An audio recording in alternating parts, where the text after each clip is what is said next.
Jonás es un carpintero francés que hace proyectos para el día a día de los seres humanos y de los seres gatunos.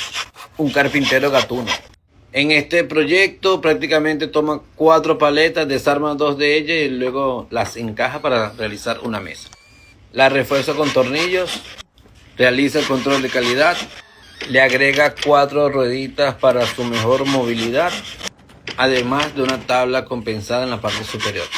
Y con el resto de las paletas que desarmó, realiza una caja para colocar las herramientas. La carpintería es una de las profesiones más antiguas de las que se tiene registro.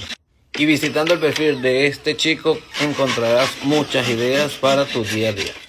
Ideal para ti y para tus mascotas, especialmente si tienes gatos.